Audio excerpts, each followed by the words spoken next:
Good afternoon.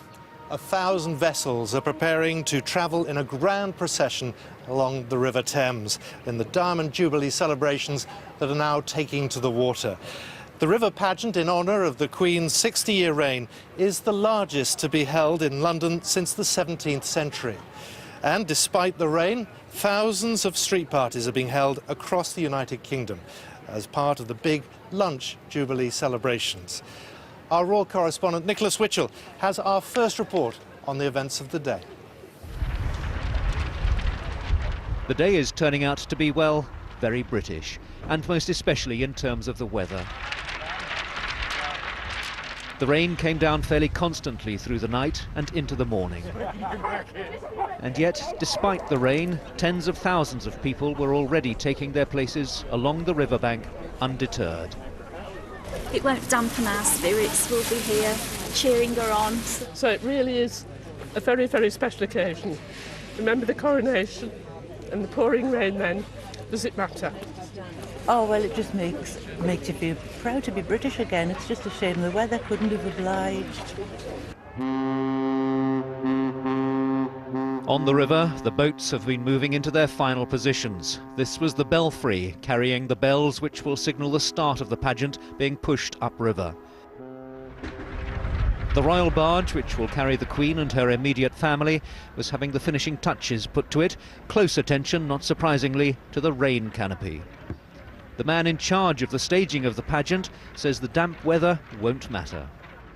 To finally see those boats muster on the Thames, it just lifts the spirit, and a little bit of rain with all this enthusiasm around, there'll be no spirits dampened on the Thames today.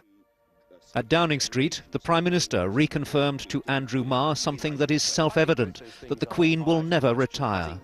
She, in pursuing her duties, has been 100% dedicated, professional. It's hard to think of ever her putting a foot wrong, and you get the sense with her that she will go on doing the amazing job she's done for this country as long as she possibly can. So, 1,000 vessels are taking their final places for a pageant which promises to be the most spectacular event staged on the Thames for more than 300 years.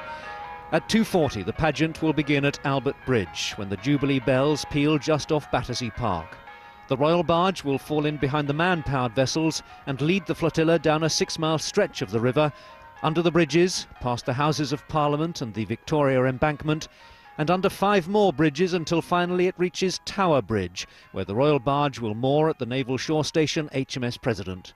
From there, at around 4 o'clock, the Queen will watch the pageant's finale. That finale will involve waterborne orchestras, choirs and fireworks, and with luck by then the rain will have passed. Well, it may not be quite the weather that the organisers had been hoping for, but all the way along the river, the people who've come to watch really don't seem to mind.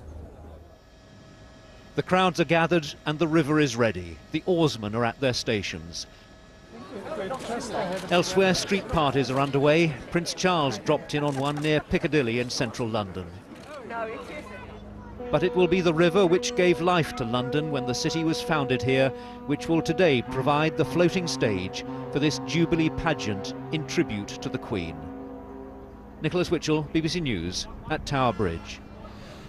As we've heard, it's not just royalty on the river. Hundreds of boat owners from across the United Kingdom have travelled to London to take part in today's event. And Robert Hall has been talking to some of them. Well, amazing scenes here between Putney and Hammersmith bridges on the Thames.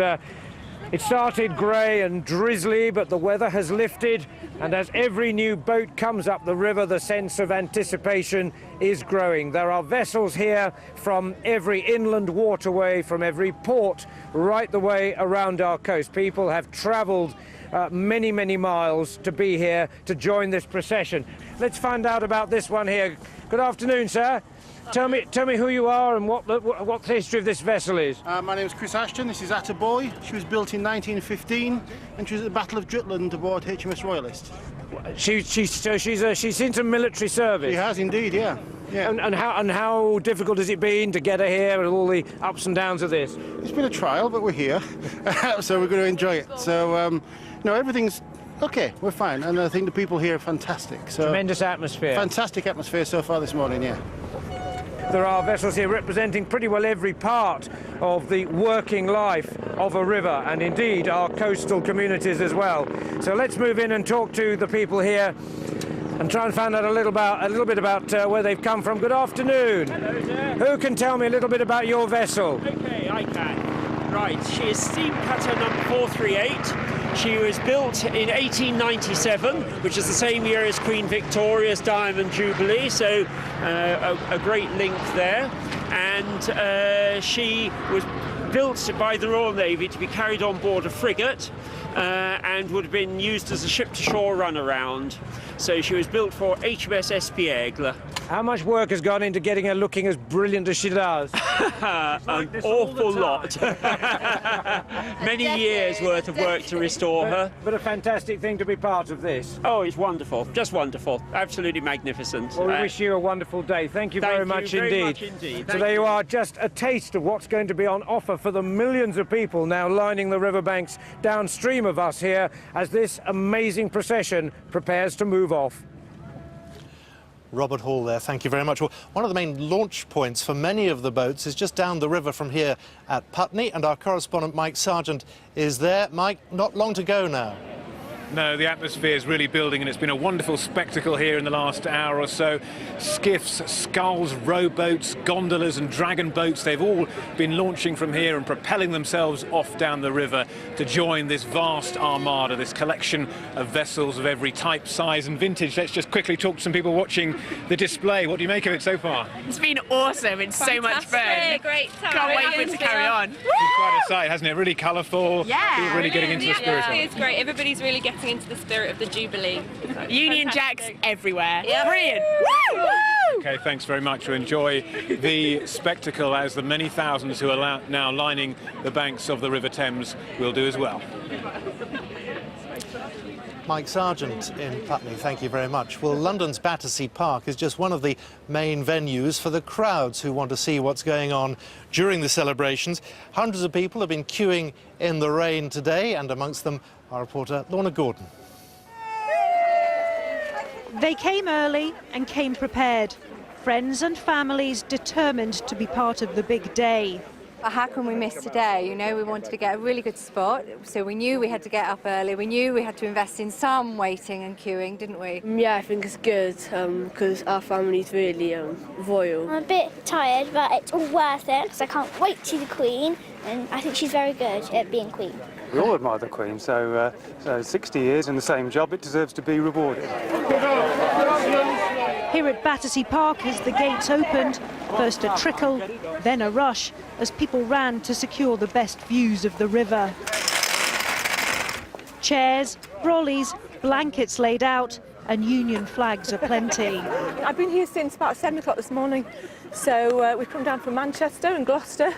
So we did a bit sprint now, 10-minute quick. So we're here, but at least we've got brilliant seats, haven't we? So that's great. A few layers on and I've got the seat and I'm all right. I'll just get a few beers and I'll be happy. Dunkirk spirit is queuing up for, an hour and a half. It's still some time till the flotilla gets underway, but already the spots are marked, the crowd is getting deeper, and the excitement, well, it's starting to grow. For some, this will be their first Jubilee. Others, though, have more experience of these big national celebrations. So just tell them it's not in here yet, but it will be in here in 15 minutes. Really excited. We all came down for the other 2 Jubilees. This is my 3rd one. I've done the silver, I've done the gold, we're on the diamond. So we're waiting for another good 10 years and we'll do the next one. Enthusiastic, good-natured, patriotic. An outpouring of affection for the Queen, undampened by this very British weather. Lorna Gordon, BBC News, Battersea Park. Well, the celebrations aren't just here in London, they're being held across the country. Organisers want local communities to get together for the big lunch. And our reporter Chris Buckler is at one in York. Chris. Yes, Simon, just as in towns and cities across the UK, here in York, people have had to battle against the weather, but they've simply put tents up and got on with it. And look at the spread you can see here. Plenty of red, white and blue food to go along with the occasion. And people have really been getting into the spirit, dressed up. But as you can imagine, all of this has taken plenty of planning. Do you want to tell the kids to come and sit ready to... For days, people have been preparing for a party. Cooking, baking, even practicing for some Jubilee-inspired entertainment. Right, it's right in front of you now. This is Pin the Tail on the Corgi. It's something for our grandchildren to look back on when they're older. I can look back on things that I remember, occasions like the Silver Jubilee, the Coronation V-Day. It's just part of our history. But as neighbours and families come together across the UK, are today's street parties about the monarchy or the community? It's about the community, but I think the monarchy is giving a great reason for, therefore, having a celebration. After days of getting ready for the Diamond Jubilee in the sunshine, the planned big lunches have faced problems caused by another great British tradition, summer rain. But people have been battling against the weather, determined to celebrate no matter what.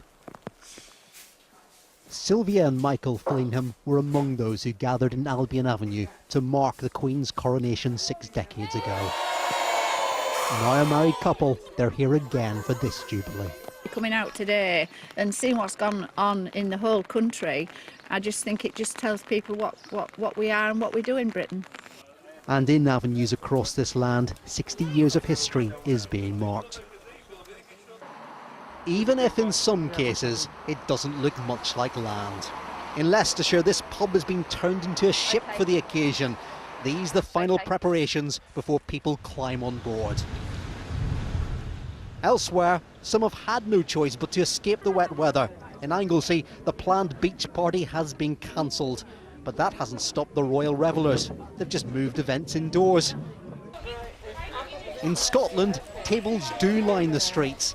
This lunch just one of a series of activities to honour the Queen in Edinburgh, a city so proud of its history.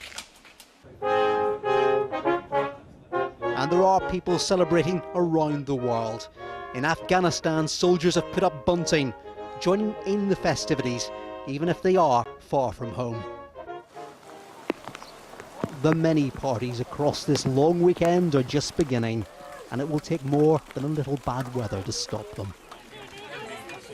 Well, it's not just people dressed up for the occasion, pets and everything having to get into this whole event. Somebody here just said it's the best party that they can ever remember. And you can say even people getting into the regal splendour, sitting on the throne and in the crown for an event that will continue for hours to come. Chris Buckler in York, thank you very much.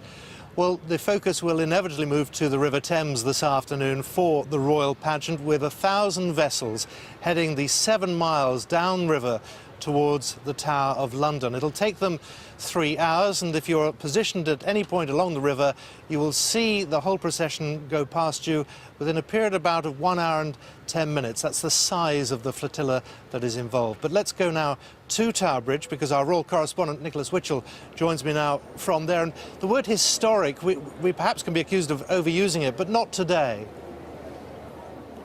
I think that's right, Simon. I think the most important thing, the most important piece of news to report right now in terms of this particular event is that the rain is easing off. It's still kind of spitting, drizzling a little bit, but nothing in comparison to how it was earlier. The crowds are gathering as we speak. The atmosphere is ramping up.